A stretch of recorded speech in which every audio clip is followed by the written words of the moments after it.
here sweating with my friend Casmin. We're trying to get this intro in. I'm just chilling. She's just chilling. Guys. Hello and welcome to the very first episode of Face to Face. I'm so incredibly honored to be joined by my special first guest, Casmin. She is an incredible local Seattle artist, and I'm so excited to do this facial with you and chit-chat and let everybody get to know you a little bit better. I have so many nosy questions that I'm just dying to know about. So hey, you guys are about to know me too much. Yes. So I'm an open book. I love this. Well, we're gonna go ahead and get started. Okay. We are doing a lovely custom facial for you today. This is your very first facial, so I'm so excited. I'm excited too. This is, I think oftentimes doing this job, like, you're so tired at the end of the day that you don't really take the time to like take care of yourself with stuff like this. So true. It's important. Do you feel like before any shows you have like a pregame ritual that makes you feel confident and ready to go? Like any checklist stuff that you're like, yes, I need to have whatever it is? I feel like you're a big glitter eyeshadow queen. So. Oh my gosh. I mean, any time I can put glitter on before a show, because it just adds so much to, like, you know, sometimes the imposter syndrome needs to be counteracted with some glitter. But if I'm thinking about it, I'm not like, I never want to be a diva where I'm like, oh, I need this. Sure. But I always try and drink some tea before a show and like listen to a vocal warm up on Spotify. If I don't, usually things go sideways pretty fast. So that's important. And I don't know. I'd like to say I don't book up my schedule during show days, but that's not true. Usually I'm running around, so. It's easy to happen. You know, yeah, I'm getting some tea, making sure I have like everything to just make me feel confident on stage, like taking time to figure out my outfit and all of that. I think anytime we neglect one of those things, a show goes a lot different, you know, so I'm sure that applies in a lot of different jobs, but. Definitely. I don't know. And being on stage, I don't know, it's just, there's a lot of pressure around that, even though it's something that I enjoy. That's for sure. I feel like something really tricky that I'm seeing so much of now, especially in the local music scene, is everybody who's getting any little bit of success, everyone else is so quick to be like, industry plant. Yeah, and I fall victim to it too, because we have no clue what's going on. Yeah. Like, you know if someone's parents are rich or something like that, but you don't really know much more. Well, and even with the people that you do know, I feel like it's a tricky road to walk of being really happy for other people's success. Yeah. But also, everyone's timeline is so different. So say somebody's newer to the scene and they're popping off quicker. I think that can be a little tricky too. I don't know. Yeah, there's a lot to talk about in that regard, and I think I heard something, I don't even know who it was on TikTok or something the other day, but someone giving tips on like the music industry, and they said like make sure you keep your side of the street clean, because you never know when people will like come back into your life after years or whatever. And that goes again for so many different kinds of like industries. Right. But I think making sure that like you're happy for people and you're being a resource for like other people in the music scene in general is so important, and trying not to like make assumptions about people. And it's hard, and I'm always struggling with that, but I think we're all going to be moving at different speeds, you know, and as soon as I'm worried about falling behind, like I am going to fall behind. Right. You know, it's, I'd hope my friends that do amazing things, like, do want to include their friends. Like, that's just, that's all you can hope. And if they don't, then so be it. And, you know, if they're going to, I don't know, let a little bit of fame, like, change how they treat, like, people that want to support them, then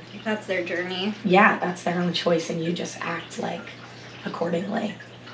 But that is tough in the Seattle music scene, because I feel like we all kind of know each other. Yeah. And everyone's just watching everyone, and like people are getting these festival, spots, and I'm like, well, why not me? Yeah, it's easy to feel defeated, but it's also like, there's always going to be more festivals. There's always going to be more opportunities, and who knows what they did to get that spot? Who knows how hard they worked? Like, it's awesome. Well, and there's certain aspects about it that I feel like can be inspiring if you look at it from that way of like, hell yeah, there's someone from my area where we're all on the same hustle that landed this, Maybe this one wasn't my time, but doesn't mean it never will be. Yeah, it should be an encouraging thing, really, if you think about it, but it's interesting because, like, I know, and I didn't always know this, but, like, over the past few years, I feel like I've really, like, realized that there's a spot for every single person in the music industry, and, like, you can find a way to make it your job. Yeah. But sometimes, like, getting there is too hard for people. Sometimes you just, like, have to put in 150% and you can't. Yeah. It's not, like... It's not really a competition. Like, once we get down to, like, slots and specific festivals, maybe. Yeah. But it's just not. Can we talk about how how expensive and time consuming it is to make it while, like, trying to do it on your own? Because holy cow. Yeah, I saw this thing recently, and it really highlights how so many people who are booked and busy and they're touring and they're doing all this stuff where it's like, yes, kudos to them, they're not making money. Yeah. And it's like, you really have to decide, I think especially on your come up trajectory, if you're willing to do that. Like, are you willing to get the exposure in lieu of being able to pay your bills? Yeah, I think most touring musicians, like, that I like more of the, I mean, there's some, like, independent artists, but even people signed to labels that aren't, like, playing arenas, I think they're pretty much breaking even. Yeah. Like, and I don't even know all the costs that go into it, but when you have a band, I mean... That split is crazy. Yeah, and they can't be neglected because as soon as you believe you deserve so much more than them, like, they don't want to work with you anymore. Yeah. And it's hard to find good people you can play with well. Yeah, you need to be able to trust the people that you're playing with, especially if you're going on tour. And I've been thinking a lot about that because, like, I play with so many lovely people, but not all of them can just pick up and, like, go on a tour if that was an opportunity I had, like, in the coming months. Right. But, like, I think when people are going on tour and stuff, I know this is not what the basis of the question was, but I think you kind of, hopefully they want this exposure more than, like, the money, so it's not as, big of a deal that they are breaking even. Yeah. Is my hair just falling out? There's, like, just a little fuzzy. That's fine. But, yeah, I think, like, a lot of the bigger shows that I have played in the past year with anyone, I am not walking out with, like, any substantial amount. Yeah. And at the end of the day, shows I've played with a band have been so much more fun than alone. So it's like, it's worth it to invest in people who are investing their time and energy and, like, putting on my show with me.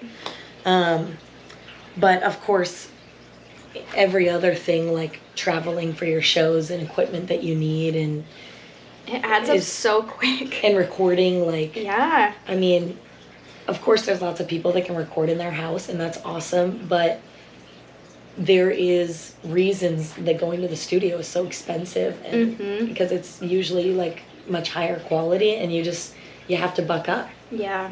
The one thing I will say, though, is, like, right now where I'm at, who knows, I hope I don't change my perspective on this, but, like, I do not want to put money into like promoting on social media yet. Like, I don't really want to put a substantial amount into that. And also, like, playlisting, just because a lot of them are not, like, even confirmed, like, listens that you're getting when you pay to, like, be put on a playlist. But that stuff adds up, and it's no longer just about like ghost followers. Like that's not what you're buying. You're just buying more people scrolling past your stuff. And like it's hard because when you have a video do well without that, you think you can like make it happen again organically. But like the algorithms almost make it harder to like. And it's ever changing. Yeah, I feel like each post, the algorithm is so ever evolving. Yeah. That it's hard to keep up. You're telling me. I'm trying like everything, and it's just, I never know what video is gonna like catch people's attention. I'm making all these singing videos, and they're getting like 200 views, and then I post a video like eating a beef stick in the car, and it gets like 4,000 views. I'm like, okay, I know. I think at the end of the day, so many people are starving for personal connection. Yeah. That it's less about, which is so annoying, it's less about the music or your craft or whatever the thing is you're trying to promote. It's so much less about that, which sucks because you're like, I want to promote what I'm doing, and I'm talented and I want to show it off, and people are like, beef stick in the car.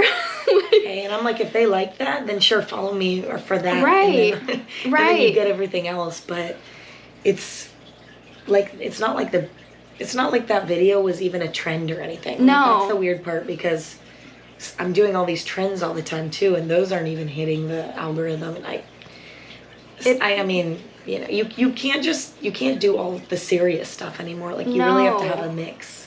It's so true.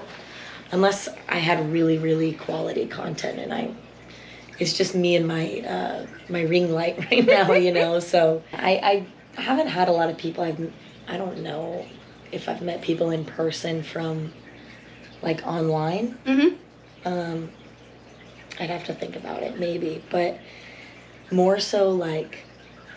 This was back in 2021 when my first when my song "Please Slow Down" like was getting traction on TikTok, and so many people from just all over the world were like messaging me, and there's this person from the UK, I think their name's Rose, and they have like kept in touch with me since like that song, and are always saying how they want me to come to the UK. And like, so cool. You know, just, I think it's easy to feel like you don't have a lot of support when they're not right in front of you. And a lot of the time they're not right in front of me, even at my own shows, you know, which is just how it is. But knowing that like, knowing that people are seeing it is really encouraging. Even if it's just one person, I can imagine like, it's awesome, especially them making the drive just to see you because they enjoy what you put out and what you do. Because at the end of the day, they're wanting you as the person, not necessarily you as the marketed whatever the heck. Yeah. It's your personality and that package that I feel like is really connecting with people on a deeper level. Yeah. Which is so special because it's like, you can't beat people liking you for you. Yeah, I think that it's interesting because like so many, I don't even know. I'm thinking of like, I don't want to talk bad about Olivia Rodrigo. She's awesome. She's great. We're going to spill the tea. Hey, you know what? Don't come for me. But I think that like her, I don't know, the way that she played like a huge like sort of arena show before she ever played like small stuff like is so interesting, because I feel like you're really learning who you are and like growing those fan bases from like having to make people like you and enjoy you, and someone like blowing up kind of in the reverse way, and like just I don't know, there's a lot of pressure in terms of for smaller people to like get people to like you, but then there's so much more like gratification that comes from all of that hard work and like figuring out what people like, and not just, again, I know it wasn't handed to her on a platter, but like it's just such a different come up when you're already like when other people can just fill a room for you. Yeah.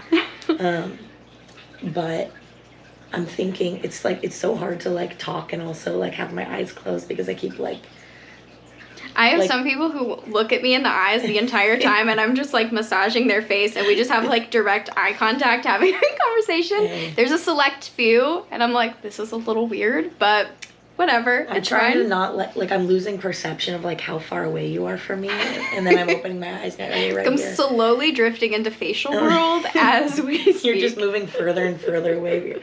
No, but what was I gonna say? Olivia Rodrigo, industry plan. Yeah, well, I'm thinking about some experiences that I've had getting to open for people who I only knew online because they had a video go viral or a song go viral, whatever. Yeah. And it's interesting because like I haven't had any like bad experiences with anyone. Yeah. But you think that they'll have like a big like personality and it'll just be obvious that they're like this famous like successful personality and they're sometimes they're quiet. Sometimes sometimes they don't even talk till they're on stage and they go off and don't talk after that, and it's like I think it can be draining for a lot of people. Like I think it's okay to be in the public eye or be in more of a public space, but also be introverted and need your time to recharge. Yeah. And I think especially as you grow in any industry, but especially something with music where you're performing, I think it can be really draining for a lot of people and a difficult thing to balance and navigate. Not to say it's impossible, but it's definitely a learning curve on what sort of practices you need to feel grounded and not overwhelmed. Yeah. Especially like so much of us have anxiety and easily are stressed out. Like life is hard and stressful. That's a given. Yeah. I'm thankful that like I am usually like pretty extroverted and can like interact with people well. And I've struggled like on stage because I've been told that sometimes like I'm talking too much and like, hey, I do talk too much. That's why my voice is like almost always gone. But for me, that's like me working through the anxiety of being on stage is just talking through stuff and like creating that connection with people. Casmin, would you say you're an anxious blabber when it comes to conversation? I can be. Does it seem like that? I'm the same way because sometimes I'm like, sorry, let me word vomit real quick and work Sometimes through you get it out like that, you know? It's the nervous energy. Like, it can be excitement or nerves or whatever, and it, presents itself in different ways. Hey, I'm thankful that, like, I don't recoil, or is it recoil? Yeah, I'm grateful I don't recoil when, like, I have situations where I'm nervous because I think a lot of the opportunities that have been placed before me are really because I convinced people that I was worth their time. Yes. I mean, I think specifically about like this show when I opened for Yo Calor at the Showbox. Mm-hmm.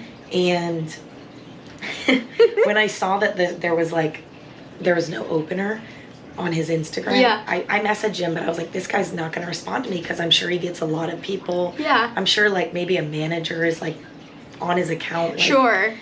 And so, I went there with nothing and no instrument, and I was like, I know I can do this. To preface, Casmin plays guitar. Yeah. I was like, I just need a guitar. Yes. And I have enough practice, and like I didn't even really believe it myself. Like I didn't think I could play in a space that big for that many people. How many people do you think were there?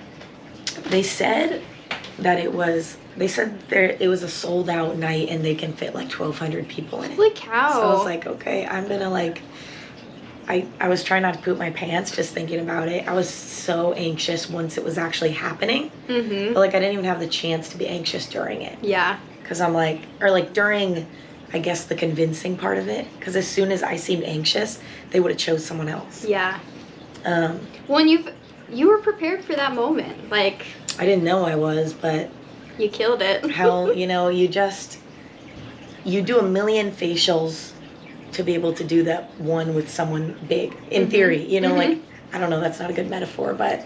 Even leading up to this, I'm like, I'm going to poop my pants. I'm so nervous. Like, I know Kasman. Even though we're friends. Yeah, but it's because it's a different venture and something... I feel like in the aesthetic space, it's such an intimate interaction with your clients because it's a private moment. The conversations that we have are so... I feel like... just more open. People disclose all kinds of things, and it's a beautiful thing to be a part of. However, to let other people into this space is really a gift, and I think not very common. Like, it's very much a sacred space in a way. Yeah. So for you to feel comfortable and open to even start this journey with me as my first lovely guest. It's such an exciting and I feel like monumental moment because it is different to have a conversation in this sort of environment. Yeah, I mean, hey, obviously, like, I'm trying to, like, talk and my face is just being, like, treated awesome, but I'm also, like, I might sound funny, but, I don't know. I think any chance that we get to share our experiences doing like what we love is important. And if we're both, you know, getting something from it too, that's a perfect scenario. Yeah. So I'd take a facial any day. I mean, I'm sure you would too. Do you get facials ever from other people? I do. Not as frequently as I would like. Okay. I feel like more often than not, I will dermaplane myself or do a quick peel or something. Yeah. Any of the more clinical stuff I do myself because I feel like I have a really difficult time relinquishing control, and I know I know very specifically what I want. But if I want to get my face massaged and I just want to be pampered, I have no issue going to. I have a very select few that I trust, but I do have a very select few that I will go and see when I need a little extra TLC, because we all need that. Do they ever come here and you do like a swap? That's awesome. Yeah, I think I tell people I've been, I guess, since I graduated too, but also like with my whole experience doing music just in Bellingham and like being immersed in so much, like at the end of the day, the thing that I care the most about is being able to share my music with like people as an audience, but also like figuring out ways to just share things that are happening to me with other musicians. Like if I'm not getting to share stages with people that I care about, if I'm not getting to share just like recording moments and working on stuff and everything, I don't think that it's worth it. Yeah. Like I don't want to be doing this for myself. And I think it's easy to get lost in that, especially when like you're going on as like as Kasman, not like as this like band. What's the term for like going under an alias? Like at the end of the day, this is still your real name that's attached to your brand. Yeah, and I could just be like caring about going up, and I do care about like good things happening, but as soon as I'm not doing it alongside like people I care about, people I can call my friends, and just getting to share all that excitement, it's not worth it. Yeah. You know? And so it's important to have friends, people you trust in your circle, just like it is with you, and doing, I guess, I don't even, I feel like, I'm gonna like sound like I have a lisp, esthetician. Yeah. You got it, first try. Esthetician, yeah. It's just important to have people around you that are like-minded. Like, I have a friend who hopefully she can come and do this at some point, but her name's Lucia. Okay, cool. Lucia Flores Wiseman. She's amazing. And shameless plug. Hey, you know, funny enough, I actually met her years ago at leadership camp when I met Nate. Really? Yeah, so we all, I think her and Nate did like the talent show at the leadership camp one year, and I was like too nervous, but they were amazing. And years later, like Lucia, I ran back into her. We were both auditioning for American Idol. And then we kind of like saw each other in passing again for years, and now we're both graduated and like figuring out how to do music full time and doing it. Yeah. And like, I haven't been able to just talk with someone so candidly who's also like in the same boat as me for a long time. Because like, you don't want to say anything wrong, and you don't want to like, you also just feel like you don't want to feel competition with people, but it's so hard not to. That sort of network is invaluable.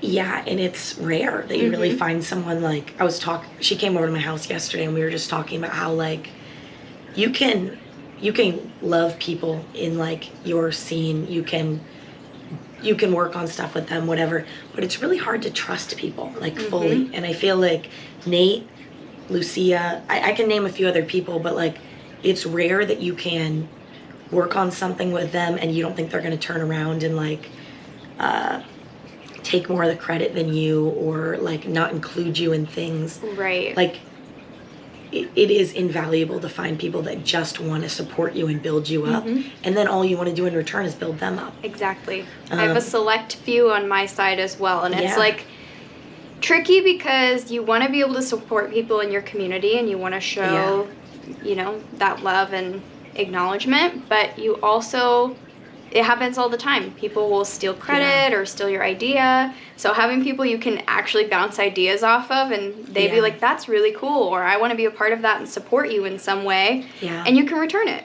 It's awesome. Yeah, it does feel, just because I can't really like, I don't have the money or like other things right now to be like, somebody help me and I can like give you what I think your help was worth, like in return. Like I can just give whatever I have to like offer as a person and a singer and like a songwriter and whatever. Like definitely. Specifically in the music lane, what I'm talking about right now, but you know, it's good to be able to trust people. Yeah, it's easy to not trust people these days. It's true. But yeah, Lucia's doing like a lot of the Seattle, like a few of the Seattle festival sort of things coming up in the next few months. And I feel, we were just discussing how like I would typically really struggle with like feeling jealous because I applied to those things. Right. But I'm so happy for her that I don't feel like that at all. And like, I'm just excited to support her. And that's a really weird feeling that I think just comes with time and realizing like when it is your time for things to happen, they are going to happen. And who knows what things could come up during those days when I was like so worried about blocking them off for those festivals. Yeah. You never know, you know. I feel like in my heart of hearts, nothing is going to come to fruition until you yourself are 100% ready and prepared. And all of that happens really in divine timing, whether you realize you're prepared for it or not. When these things do line up, it's for the best. It's absolutely for the best. Yeah, I mean, there's just a lot more that goes into it than just believing something's going to happen. It's true. And I think, like, I try so hard. Like, I believe I'm going to play this huge show, but there's lots of ways that I need to prepare that I end up just not being prepared for, you know, and I probably wouldn't even admit it, but yeah, there's a lot of things that go into just seizing opportunities last minute. And that's when all the exciting stuff has happened for me. Like, most days I wake up and I don't know what's going to happen in the day, like musically, you know? Yeah. Like, planning stuff is not my forte. And for a lot of people it is, but when you have, you know, an open schedule as a musician, I think that's usually a good thing. As long as you're not just sitting around all day waiting for something to happen. But that's true. It's a good blend. You have to, you know, also be pursuing and not just waiting for it to happen. Yeah, it's a hard balance to find. I think we're always figuring out like when are you supposed to take a break and when are you supposed to be grinding towards what you want. Like, I struggle with that all the time because I don't think I give myself much of a break ever. Like, this is like, that's why this is special, because I'm like, I can still talk about what I love doing, but I'm actually getting like taken care of, and I'm not just like having my coffee on the couch and like scrolling through TikTok. That's like my, you know, chill routine. But hey, I'm excited to like, I don't know, try to take more time for myself and take care of myself as it gets nicer out. Oh, definitely. Just like Lucia was talking to me about how she's trying to like spend 5 minutes outside, like looking at the sky in the morning before like on her phone. And I was like, well, hey, most days it's been like raining, so we couldn't even do that really without just getting drenched. But now I'm excited. It's supposed to do a lot for your equilibrium of like regulating your sleep and your mood of like getting outside and looking at the sun or whatever first thing in the morning. It's so inspiring to just have it be nice out. Not to say it's an easy habit. Easy habit. Easy habit to start. No, it's hard. And I do get on my phone and first thing in the morning, and I do make my coffee before like everything. I'm even thinking. And you know what? In due time, maybe I can work on that. But there's some rituals you just have to keep up because that's what keeps you sane. I'm sorry, I'm just a better person with caffeine, and that's okay. Hey, what's your rule on caffeine? My rule? Or like, what is your... Do you drink coffee? I do. Okay. I drink coffee. I drink matcha. Okay. Sometimes I drink both. Yesterday was a both day. Okay. I feel like also it's easy to... What is your adrenal health? If you're doing too much caffeine, you can definitely have some adrenal fatigue, which I've become more aware of. So I feel like definitely knowing what your healthy balance is of your consumption of caffeine and not over pushing it. Yeah. But sometimes you don't really have a lot of options. Like, life still goes on. Sometimes you need to get shit done. And caffeine sometimes makes it a little easier. But also, I feel like caffeine is a little bit of a drug. This is a hot topic. But do you remember when the Panera... oh my God. Like, lemonade thing happened and somebody actually... passed because of too much caffeine. Yeah, like, that sounds ridiculous. Yeah. But it's like, okay, some of this does need to be regulated a little bit because not everybody knows their limit. Just like with alcohol or anything else, like if you don't know your personal threshold, it could be pretty problematic. Yeah, you know, I have like my own experience with caffeine. It's funny because you wouldn't really think about how it's related to being a musician, like most people. But I like have been drinking coffee for a long time, like many, many years. Yep. Probably before I like should have. But I think like in middle school / like beginning of high school, I was probably drinking like 3 to 4 cups of coffee a day.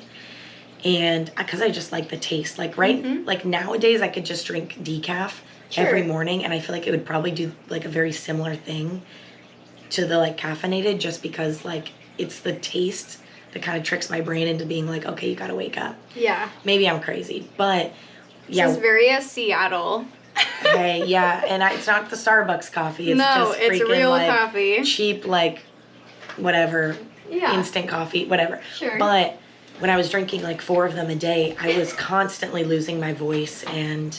Well, it's really dehydrating. I think that's something a lot of people don't realize is how dehydrating caffeine can be. Yeah. It's... You're supposed to have like a cup of water or like 2 cups of water for every coffee or something at least. And that's not what I was doing. So I ended up having to go to the throat doctor. And I had... They put a tube down my nose into my throat. And they were like, you drink so much coffee, you're having such bad acid reflux that like it's ripping apart your like vocal cords. So I went on some like acid reflux medicine and, you know, cut down my coffee intake and tried so much other like dandelion coffee and all the teas and like I think... I don't know. It's funny that coffee is a drug. And I mean, we don't really talk about it enough, but I don't want to get used to like using energy drinks or anything. Yeah. But I am constantly like exhausted, and I wish that there was like a tea that I felt like didn't damage my throat if I had too much caffeine, but still woke me up. Yeah. And I'm still trying to figure that out. But yeah, from a young age, I was like so over-aware of what it was doing to me. Yeah. Hey, should I have cut it out completely? You know, maybe, but... We'll cross that bridge when we get there. We will, and I am not there yet. I do not want to do that, but... I don't blame you. What color is this face mask? I can show you. It's white. Okay. And this is a hydrating. Okay, it just kind of looks like foamy. Yeah, this is a hydrating oat mask. So cool. It's really nourishing, very calming. Hey, I like the smell. All the smells have been great, especially the towel. Mm-hmm. Have like lavender on it. It has a blend. Okay. And it's my favorite. I think it's called Bedtime Blend. And it has all the good stuff. It has like lavender and ylang ylang and jasmine, like all the delicious everything. Yeah, I love essential oils. Me too. So my aunt, who is like a really big part of my life, she's really into like the naturopath, like essential oil sort of, route for things. And she has like probably over like 40 different essential oils, and she can just pull out any and make like a little mixture for anything that I need. Mm-hmm. Whether that's like bug spray or keeping like, I don't know, anything out of my room, like bugs or something to calm me or help me sleep, like to spray on my feet, like I aspire to be that. It's awesome. I mean, I think as like a creative too in general, it's good to find like the most natural ways to like just relax. Oh yeah. And I want to learn more about that stuff, but breathing stuff like things in can be really therapeutic. Yeah, it really helps. I don't know. I'm trying to think of how like to actually make that make sense at the end of my thought here. But I don't know. I want to incorporate them more into my routines, I guess. Yeah. I want to get I don't know if I don't know why you use one of these if you're not like doing music, but maybe you have. But like, have you ever heard of this thing called the vocal nebulizer? I have. Okay, I've been thinking about getting one. I've been really wanting one. Yeah. Nathan and I have seen it online a few times too, and I feel like it's anytime you see it, it's like, I really want to have that. That would make such a difference. Never buys it.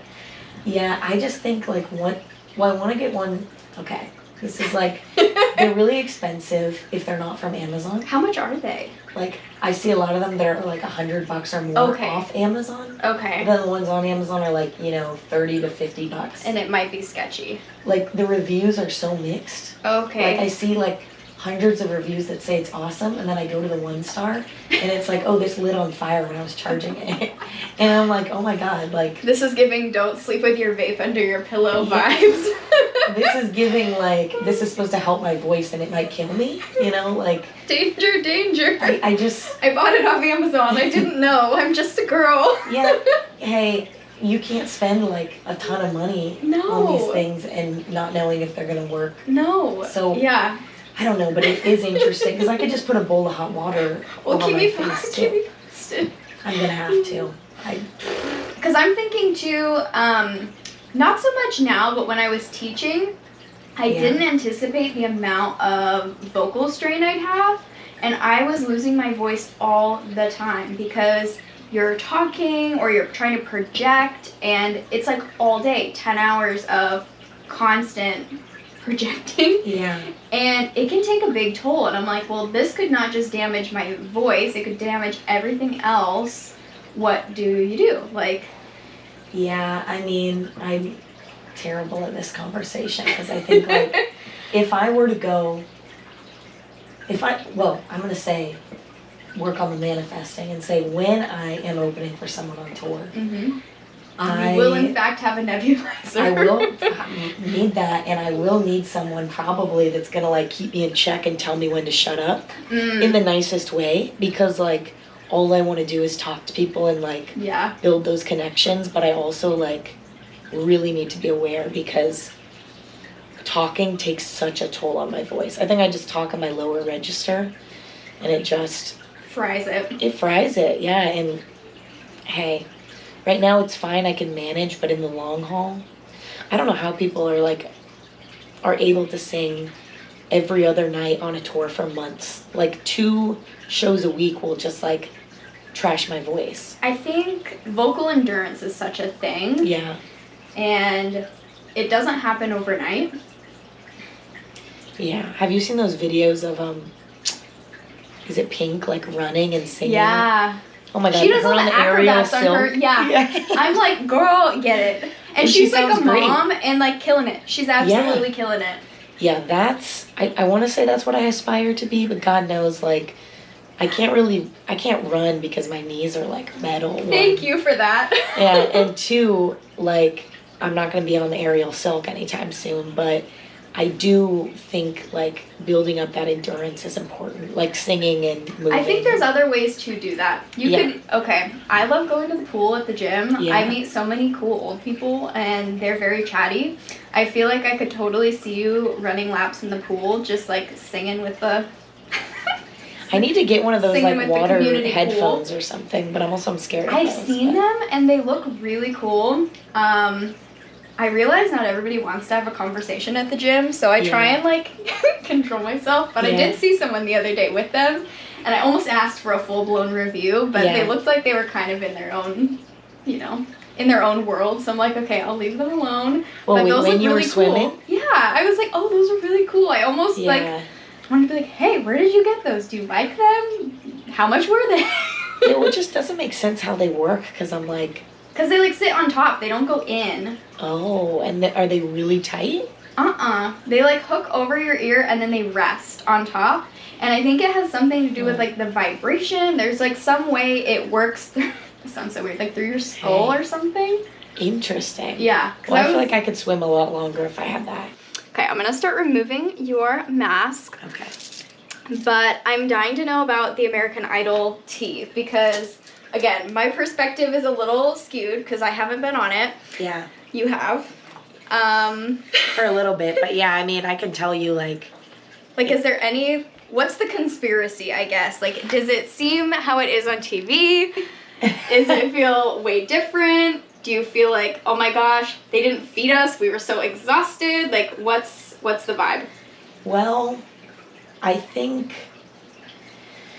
you know, there was moments where it was like, before I was on the, like, televised episodes, like, or I guess the auditions that, like, they were filming, everything before was kind of, like, interesting. Like, there was waiting rooms that I stood in all day and didn't, like, have any food, but it's not like they were, like, you know, forcing us by any means or anything.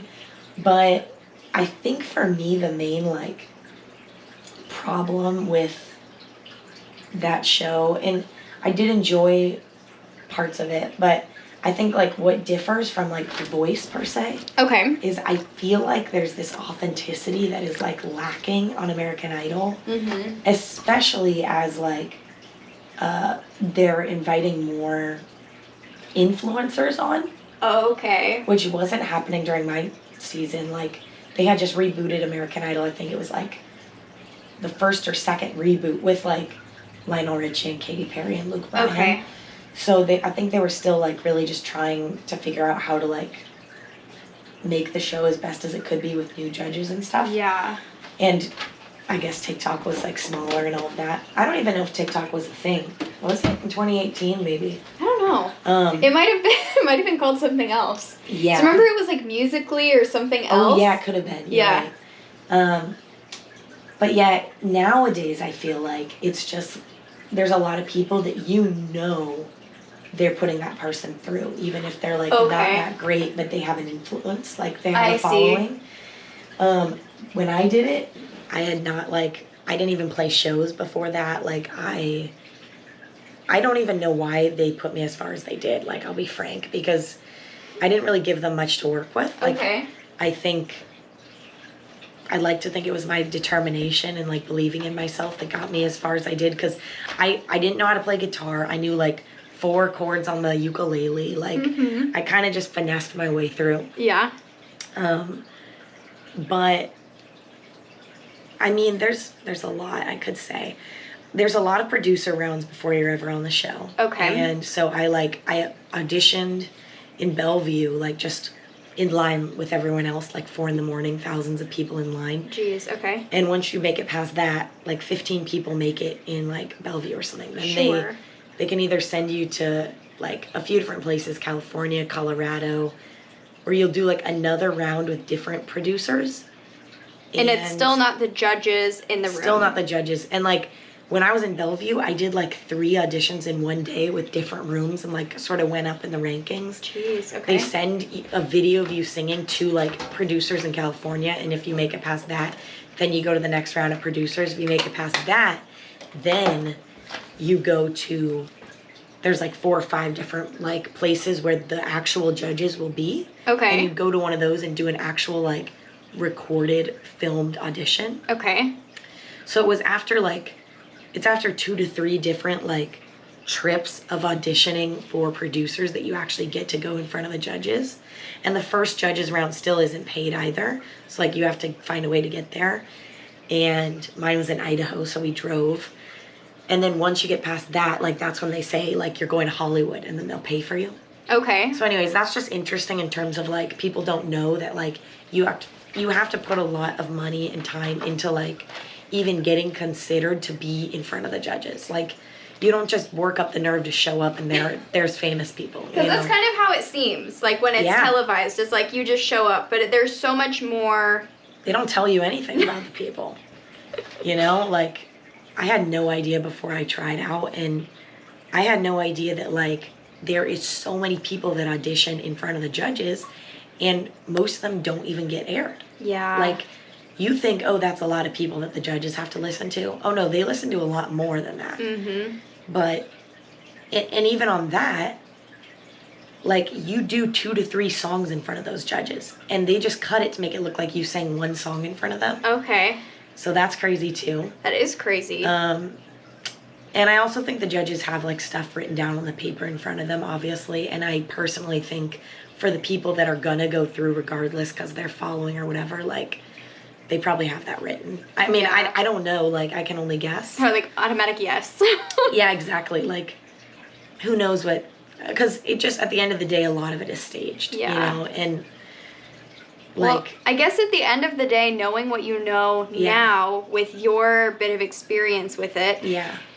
If you were to be asked by someone else in the industry on their come up, do you feel like it's something that you would recommend? Like, hey, this leveraged me in some type of way. I got some extra exposure that landed me elsewhere. Like, I guess, what is your 2 cents feeling about that? You know, I think it's really dependent on like where you are in your like musical career. Mm-hmm. Because I have seen a lot of people, and I've known people personally from my season and the season before me that like, you know, took the time that they had, that they were aired and all of that, and really built like so much upon it. Sure.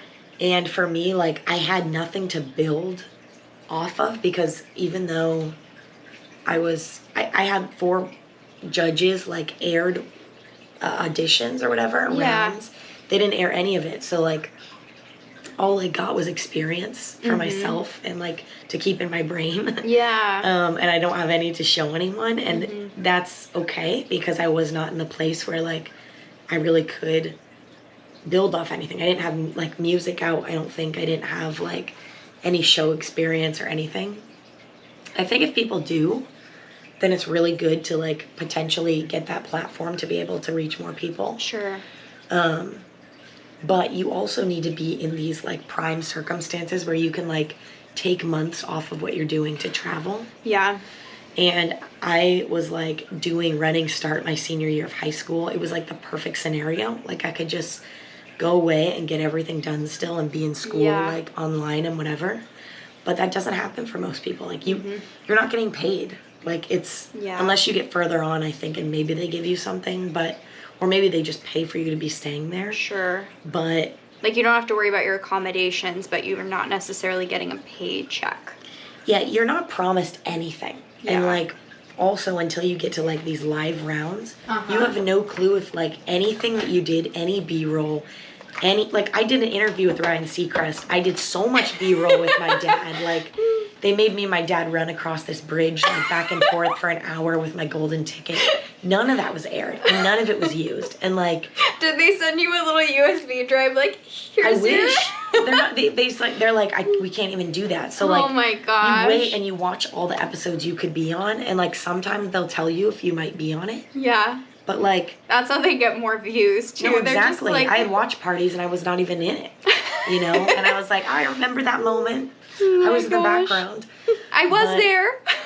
hey, people just have to believe me. But like, Oh my goodness. a lot of it is just you being willing to take that time and making connections. Because like some people go there and don't talk to anyone and are like so win driven that like I think they lose a lot of like what they could gain there. Yeah. So for me, it's like I think The Voice honestly is like the most authentic one right now, and I don't know all of it. I don't know the backgrounds, you know, what goes on behind the scenes there, but there's a lot to like consider if you're going on it to meet people or if you're going on it to meet the judges. Like those are two very different things. Right. Yeah, American Idol is such a funny. Do you know if they had any specific rules of like, well, if you're on the show, anything you create is like our content, or you're not allowed to post certain things or release anything while you're under contract? Like, were there any kind of weird stipulations like that you know, you've heard people navigate through? Because I'm sure it is a little wonky. Well, is this a lip mask or like a lip balm or something? Both. Okay. I put a kind of a thick layer so you can like... No, it's okay. I like it. There was a lot of different rules and stuff. Like, I mean, you can't post any content that you got during it or like any of the pictures they send you that are professional or anything till like certain dates. Okay. Sometimes I guess maybe they'd send you clips and stuff, like if you were in it, which I wasn't, like then they tell you when to post that. Like, you were featured. Just kidding. Yeah, I'm like, great. I was in it for like 2 minutes. I look so clean. How does it feel? I feel rejuvenated. I feel like, you know, I mean, my lips needed that. But like, I just feel like I could fall asleep. Good. That's awesome. I'm happy. What was I going to say? Oh yeah, if you sing a song on it, they take part of the copyright, I think. Like you can't just release it not under them. That's what I'm curious about. Like, Yeah. there have to be some weird rules, I'm sure. Yeah, I was so hesitant to do that, and I ended up, you know, I had some songs that they weren't out, but I was like, if I don't even have them out and they're going to take a bunch of like royalties and stuff from it, it's just not worth it. I'll wait. Yeah, exactly. Okay.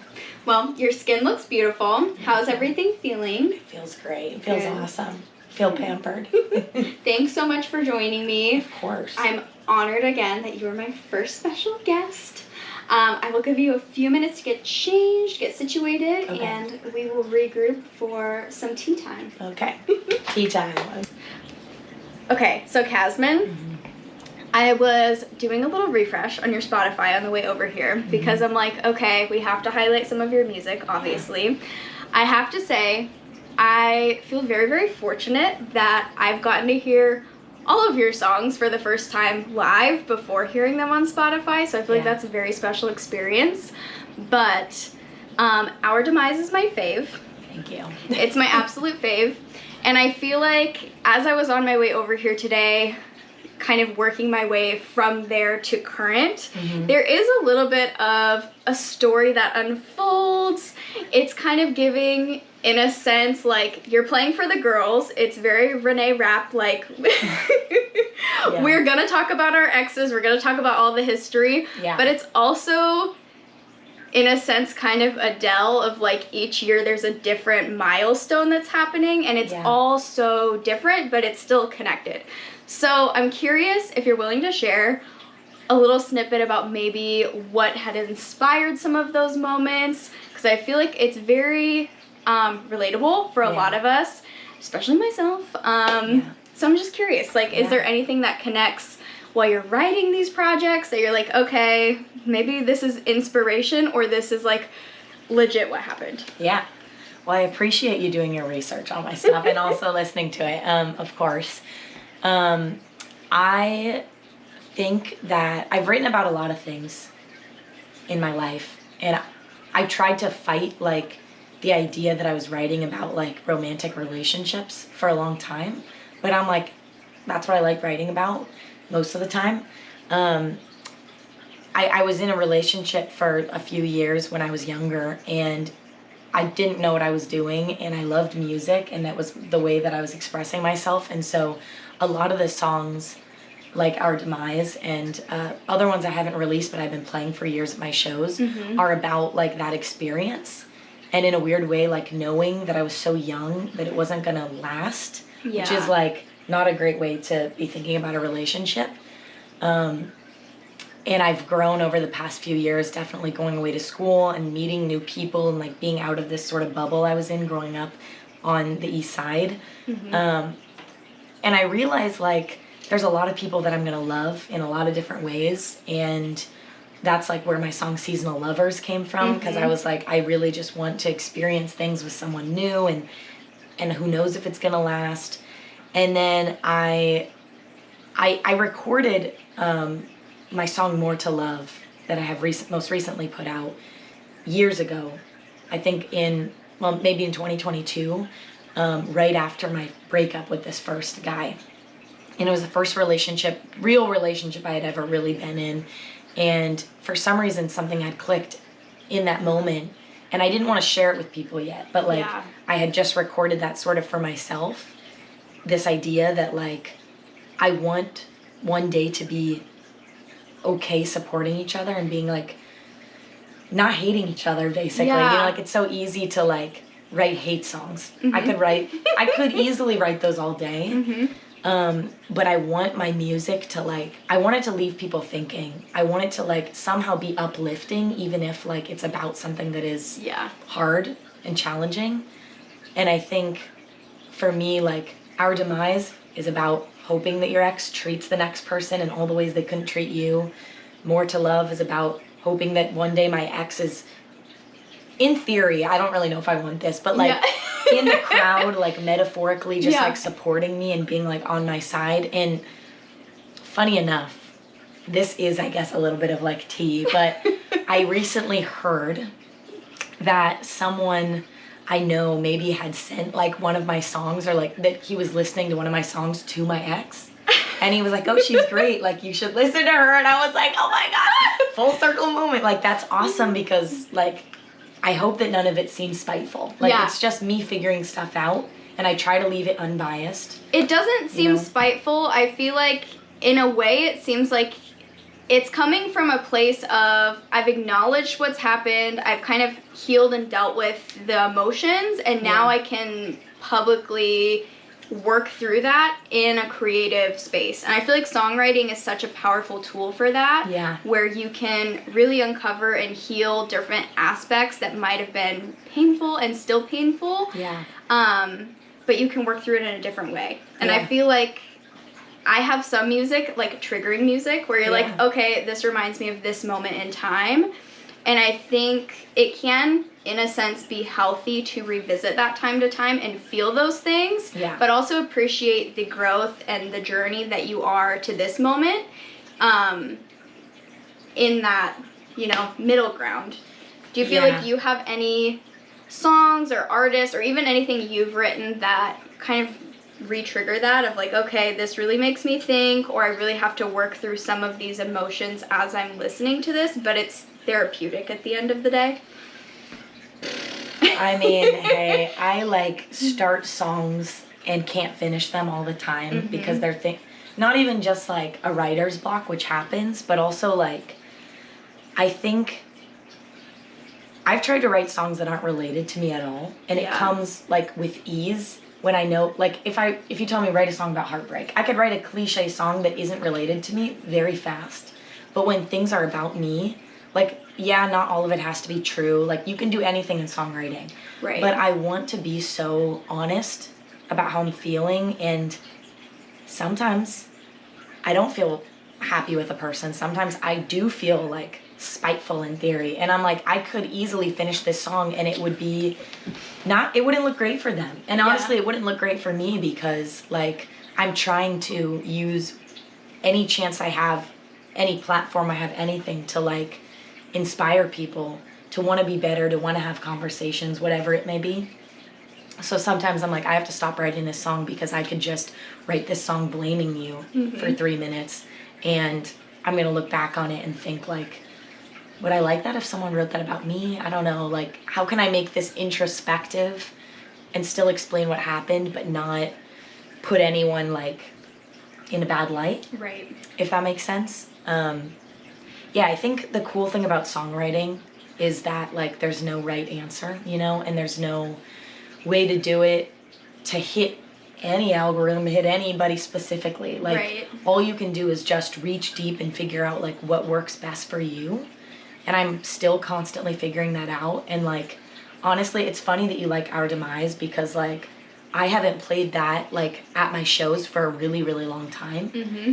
Mostly because, like, I'm pretty basic on the guitar, and I kind of got sick of listening to myself just play it. And then I hear it with the band, and I'm like, this feeling hits me all over again. Like, even though I'm so detached from this relationship, like, it's like the first time I'm hearing it again. Yeah. And it's not even, like, me who wrote it. It's, like, reminding myself, like, hey, things are going to get better. Mm-hmm. Don't think, like, because this relationship was bad that all of them are going to be bad. Right. Like, I don't Every know. time I hear it, I cry. Really? When you're performing it live, I have my little, like... Oh my gosh. Because it's like, this is such a relatable song, at least for myself, and I'm like, first of all, like, I'm so sorry for Kasman in that moment of those feelings, and it brings me back to those moments too of like, okay, little Jessica way back when, like, I'm sorry you had to go through that. And I think that's a big healing journey, and it's so powerful that you're sharing that, and it's helpful to even myself to hear it, and it's so special, and I think it's such a beautiful showcase of vulnerability that a lot of people can relate to. You know, the craziest part about that song, the last thing I'll say about it is, like, I actively remember, like, the day that I sat down and wrote it, but the weirdest part is, like, and this sucks to, like, have to even admit, but, like, I was still in the relationship I was writing about, and, like, so frustrated, and then I just posted that video, and a lot of people seemed to like the song, so I was like, okay, I'll finish it. But, like, sometimes I think writing and talking to the internet and putting things out there, whatever, like, I say a lot more of the truth than I'm even, like, realizing. Mm-hmm.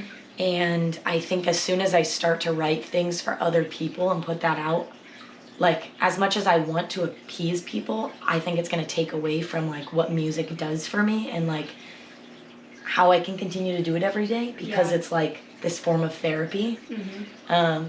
So, yeah, it's funny how songs come back up for audience members, but also, like, just for myself. Like, I need to go through, like, 1,000 notes and pull up a lot of songs I've written that I was just like, dude, I cannot, like, finish this or look at it again for a while because it's like a speech. It's just like a self-speech that I, like, put out there, you know? So hopefully those songs will see the light of day at some point. But I'm hoping. We're patiently waiting. Yeah, me too. I'm just kidding. I gotta get on it, but... Well, thanks so much for sharing. Of course. I'm so grateful for you being here. Thank you so much for joining me. Oh my gosh, you made me, like...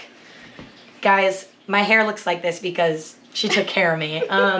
But, like, I think that it's just so important to support other people doing their passion stuff like you're doing, but also, like, you being willing to do this for me, it just means a lot because you know what it's like. You know, you've seen behind the scenes a lot. You see that it can be stressful, even though people are pursuing what they love, and you're like, oh, lucky you get to do this. It's work. It all is work. At So the end of the day. I'm thankful that I get to be a part of it and that you want to, you know, treat me. I'll take it.